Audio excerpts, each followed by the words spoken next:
द्रविडं त्वमेव त्वमेव सर्वं मम देव देव। श्री गर्ग संहिता के मथुरा खंड का 18वां अध्याय। गोपियों के उद्गार तथा उनसे विदा लेकर उद्धव का मथुरा को लौटना। बरहिष्मतीपुरी की गोपियों ने कहा, अहो, प्रलय के समुद्र में वराह रूपधारी महात्मा श्री हरि ने कृपापूर्वक जिसका उद्धार किया था, उसी पृथ्वी को मारने के लिए आदिराज पृथु के रूप में वे उसके पीछे धनुष बाण लेकर दौड़े।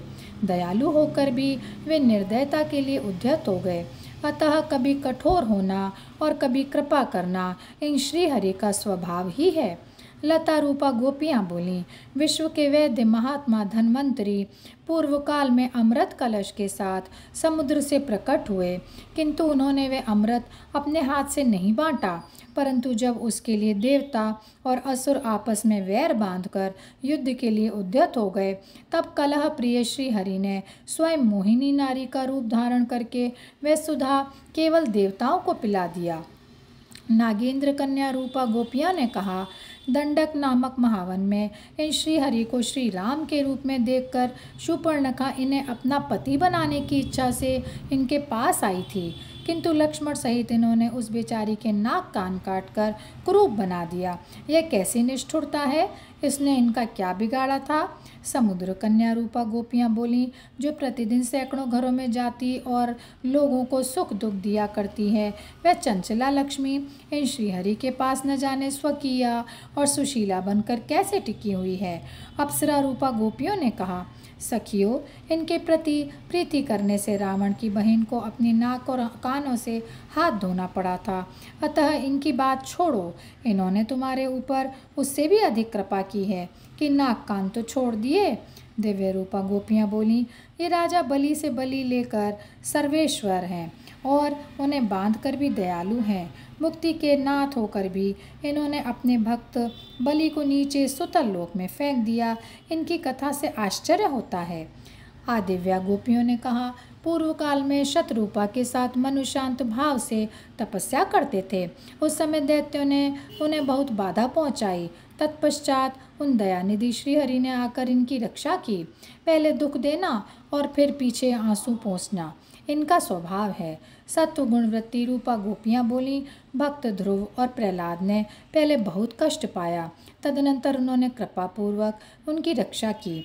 हमारे ये दीन वत्सल प्रभु पहले किसी की रक्षा नहीं करते, कष्ट भुगताने के बाद ही करते हैं। रजो गुणवृत्ति रूपा गोपियों ने कहा, रुक्मांगद, हरिश्चंद्र और अम्बरीश इन साधु शिरोमणि नरेशों के सत्य की परीक्षा करके ही श्रीहरि ने उन्हें पुनः भागवती संबंधी प्रदान की। संभव है हमारे भी प्रेम की परीक्षा ली जाती हो। तमोगुण वृत्ति रूपा गोपियाँ बोलीं, जिन छली बलि श्रीहरि ने पूर्व काल में वृंदा को छला था, इन्हीं को आज छलमयी और बलवती कुब्जा ने छल लिया है। जैसे को तैसा मिला। कटार या कृपाणिका एक ही ओर से टेढ़ी होती है, तथापि बहुत से लोगों का घात करती है। इधर कुब्जा तो 3 जगह से टेढ़ी है, उसे 3 जगह से टेढ़े श्री कृष्ण मिल गए, फिर वे कितनों का घात करेगी, कुछ कहा नहीं जा सकता। श्री कृष्ण की राह देखते देखते हमारी आँखें बहुत दुखने लगी हैं और उनके आने की अवधि वामन के पाद विवक्ष की तरह बढ़ती जा रही है। इस माधव मास में माधव के बिना हमारे शरीर का चमड़ा पीला पड़ गया है और हमारी गति में शिथिलता आ गई है। पांव थक गए और मन अत्यंत उद्भ्रांत हो गया है। हा देव, किस समय हम अब उषा काल में सौत के हार से चिन्हित होकर आए हुए नंद नंदन को देखेंगी। श्री नारद जी कहते हैं, राजन, इस प्रकार श्री कृष्ण का चिंतन करती हुई प्रेम विहला गोपियाँ उत्कंठित होकर रोने लगीं और मूर्छित होकर पृथ्वी पर गिर पड़ीं। तब पृथक पृथक सबको आश्वासन दे नीति निपुण वचनों द्वारा सब गोपियों को समझा बुझाकर उद्धव ने श्री राधा से कहा। उद्धव बोले, परिपूर्णते में कृष्ण स्वरूपे वृषाभानु वरनंदिनी, मुझे जाने की आज्ञा दीजिए। व्रजेश्वरी, आपको नमस्कार है। शुभे, महात्मा श्री कृष्ण को उनके पत्र का उत्तर दीजिए। उसके द्वारा शीघ्र ही उनके चरणों में प्रणाम करके मैं उन्हें आपके पास ले आऊँगा। श्री नारद जी कहते हैं, राजन, तदनंतर राधा तुरंत ही लेखनी और मसी पात्र लेकर समाचार का चिंतन करने लगीं। तब तक उनके नेत्रों से अश्रु वर्षा होने लगी। श्री राधा ने जो जो पत्र हाथ में लेकर उसे लेखनी से संयुक्त किया था, वह उनके नेत्र कमलों के नीर से भीग गया। श्री कृष्ण दर्शन की लालसा से अश्रुधारा बहाती हुई कमल नयनी राधा से विस्मित हुए उद्धव ने कहा। उद्धव बोले, श्री राधे, आप कैसे लिखती हैं और कैसे दुख प्रकट करती हैं? यह सब कथा आपके लिखे बिना ही मैं उनसे निवेदित करूँगा। श्री नारद जी कहते हैं, राजन, उद्धव की वाणी सुनकर राधा ने बाधा रहित हो समस्त गोपियों के साथ उस समय उद्धव का पूजन किया।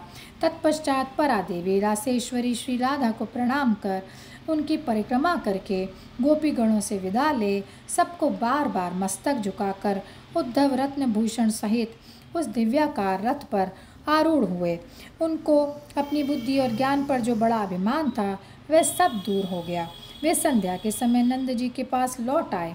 सवेरे सूर्योदय होने पर गोपी यशोदा को नमस्कार करके उद्धव नंदराज की आज्ञा ले क्रमशः 9 नंदों, वृषभानुओं, उपनंदों, अन्य लोगों तथा कृष्ण के संपूर्ण सखाओं से अलग अलग मिले और उनसे विदा ले रथ पर आरूढ़ हो वहाँ से चल दिए।